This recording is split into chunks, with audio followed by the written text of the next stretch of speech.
Congress party TRS పార్టీని గద్దెదించినప్పుడు ముఖ్యంగా మేము అధికారంలోకి వస్తే రైతులకి న్యాయం చేస్తామని చెప్పేటువంటి పరిణామ క్రమంలో వారికి బోనస్ ఇస్తాం, 500 రూపాయలు బోనస్ ఇస్తామని చెప్పింది. ఇచ్చారు ఆయన బోనస్, వరికి ఎకరాకి 500 రూపాయలు బోనస్ ఇస్తామని చెప్పారు. వీడికి వచ్చిన రైతన్నలకు ఎవరికైనా 500 రూపాయలు బోనస్ వచ్చిందా? చాలా పెద్దగా 500 అనేది చాలా కష్టమైన పైన బాగా బడ్జెట్ మీద భారం పడుతుందా? 500 చాలా చిన్న ముచ్చట. కానీ మనసు లేనటువంటి కాంగ్రెస్ నాయకులు ఎన్నికల కూడా వచ్చిందనే నెపంతో తప్పించుకునేందుకు రైతుకు ఎకరాకి 500 రూపాయలు బోనస్ ఇవ్వమంటే బోనస్ ఇవ్వమనేది అది చేతనైతలేదు. మనం అడగలేదు, ఓట్ల కోసం వాళ్ళే చెప్పారు, గెలవంగానే మేము ఇస్తామని చెప్పారు. ఆయన గెలిచిండు, నువ్వు వద్దులు అయినాయి. ఇప్పుడు ఏమంటున్నారు? మళ్ళా ఓట్లు అయింది, మళ్ళా ఓట్లు వేస్తే మళ్ళా గెలిపిస్తే మళ్ళా గెలిచినాక ఆలోచిస్తామని చెప్తున్నారు. అంటే ఎంతసేపు కాంగ్రెస్ పార్టీకి నోట్లు, ఓట్లు, సీట్లు, అధికారం అనేటువంటి యావదప్ప భూమ పెట్టేటువంటి రైతన్నకి ఏం చేయాలనేటువంటి విషయంలో కాంగ్రెస్ పార్టీకి స్పష్టత లేదు. ఇవాళ సాయంత్రం అట రాహుల్ గాంధీ గారు దొరకవచ్చు, తుక్కుగూడలో ఒక మీటింగ్ పెడతారట.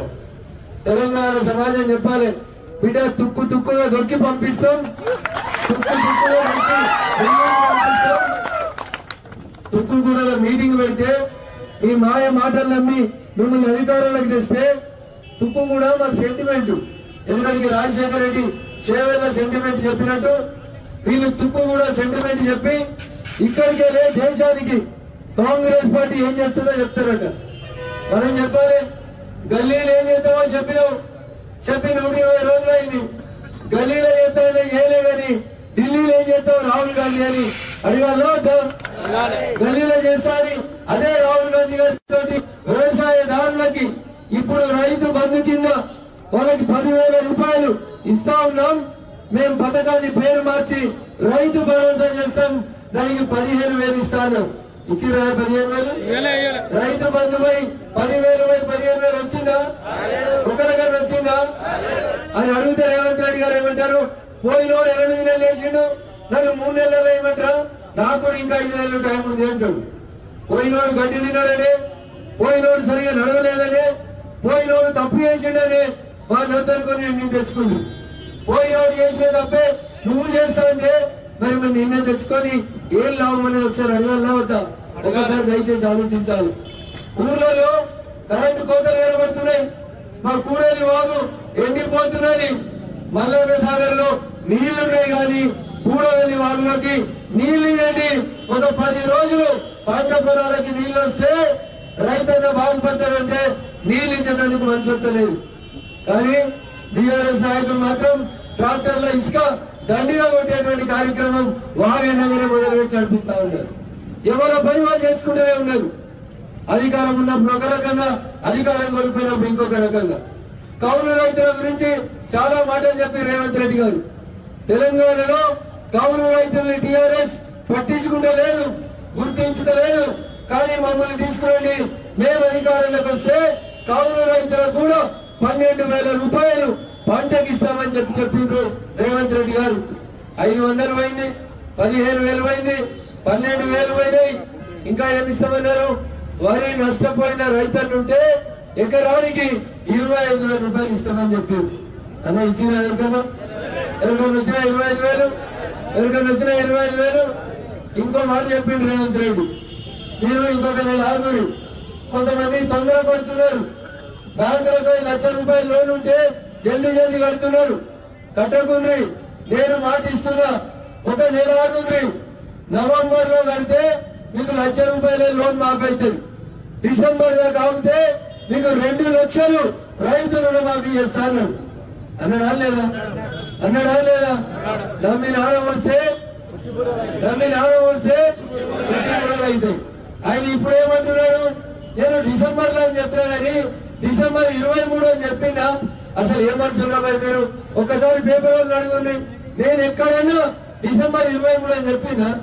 డిసెంబర్ లా అన్న వచ్చిందా? డిసెంబర్ పోయింది, మళ్ళా డిసెంబర్ 24 డిసెంబర్ లో కావచ్చు, 25 డిసెంబర్ రావచ్చు, ఏ డిసెంబర్ లోనే రావచ్చు. నాకు ఇంకా 5 నెలలు మోతా ఉంది, ఏదో ఒక డిసెంబర్ లో చేస్తా అంటున్నాడు. అంతే లేకేమని అంటున్నారు. అందుకని దయచేసి ఒకసారి ఆలోచించాలి. మేము చిన్నగా ఉన్నప్పుడు ఏదైనా స్కైలో పడుతుందని చెప్పిరా మీరికెళ్ళా స్కైలో పడుతుందని తలుపులు పెట్టుకొని కిటికీలు పెట్టుకొని ఊనగాడికని ఆటలు కోసుకొని జబర్దస్తి తినుకుంటా తలుపు రాసుకున్నాడు. తలుపు ఏమని రాసిరు, ఏమని రాసుకుందరు, ఓ స్త్రీ రేపు రాని రాసుకుందరు.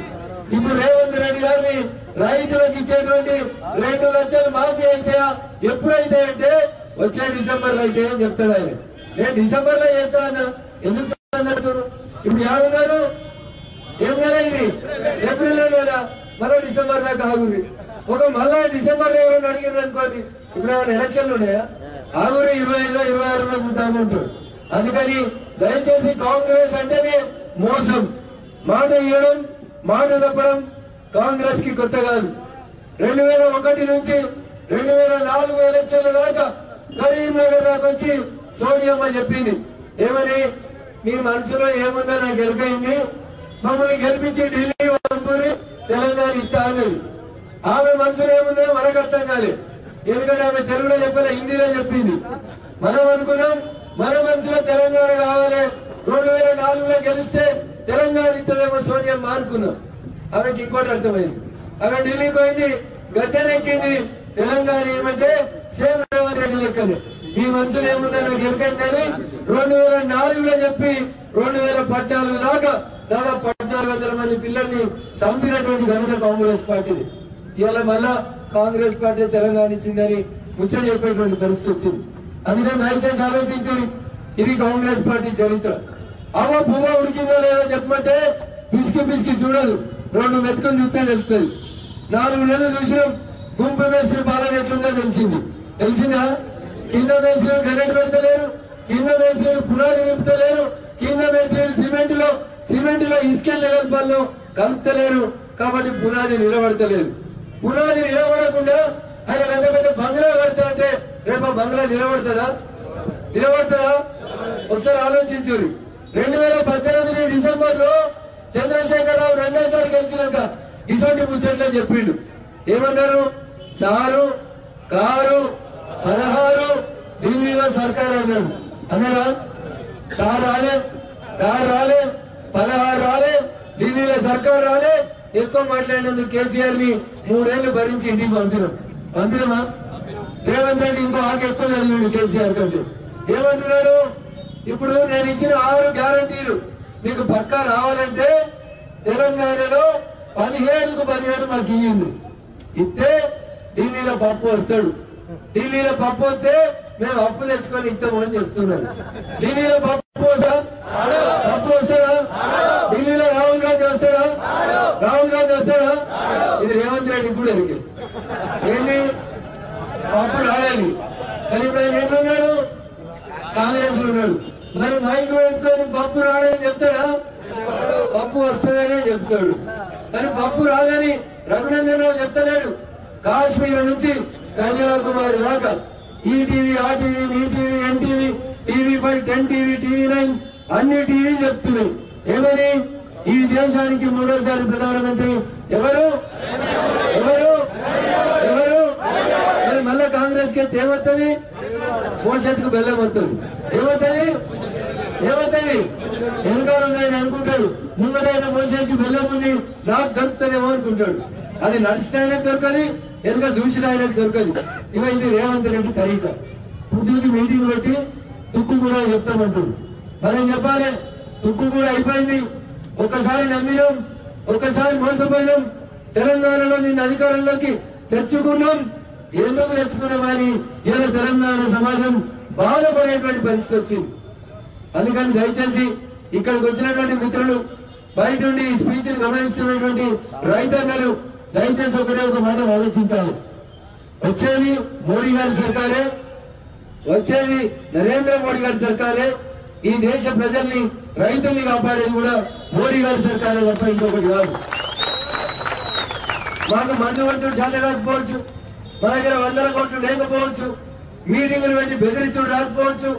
ఇదే వెంకటరామరెడ్డి ఇలా బీఆర్ఎస్ పార్టీకి వెళ్ళి పోటీ చేస్తున్న వెంకటరామరెడ్డి అనే ఆయన కలెక్టర్ కుర్చీలో కూర్చొని ఇట్లే రైతుల్ని డీలర్ని అందరిని పిలిచి తలుపులు పెట్టి సిద్దిపేట మాట చెప్పిండు. ఏమన్నాడు? వరేస్తే వరేస్తే వరేస్తే మరి మన వెంకటరామరెడ్డికి ఉరేయాలో వద్దా? రైతుకు ఉరేస్తా ఉన్న వెంకటరామరెడ్డికి ఉరేయాలో వద్దా? ఇట్లా మాట్లాడతారు. ఎవరెక్కడ కూడా కేసులు పెడుతున్నారు. ఏం పెడుతున్నారు? మన ఇలా మాట్లాడేవారు సంగారెడ్డి కేసులు పెట్టారు. మనం బూతులు తింటావా? ఆయన చెప్పింది మనం యాడ్ చేస్తున్నాం. ఏమన్నాడు? విత్తనాలు అమ్ముతా ఉరేస్తా అన్నాడు. వరి పెట్టుకుంటే ఉరేస్తా అన్నాడు. అన్నాడా లేదా? కలెక్టర్ ఉన్న రోజే అన్నాడు. అన్నాడా? ఎవరైనా రేపు రాజకీయ నాయకుడు అయితే ఏం జాతర అయితే ఆయనకి ఏమైనా అవుతుందా అనే ఇంకో మాట చెప్తున్నాడు. ఏడికి పోయినా మైక్ పట్టుకుంటే 100 కోట్లు ఇస్తారని చెప్తున్నాడు. ఎన్ని మాట్లాడితే 100 కోట్లు, చదివిపోయమంటే 100 కోట్లు, దవాఖాన పెట్టమంటే 100 కోట్లు, ఫంక్షన్ హాల్ కట్టుమంటే 100 కోట్లు. మన మీడియా మిత్రులు మనం రేపటి నుంచి ఒకటి అడగాలి.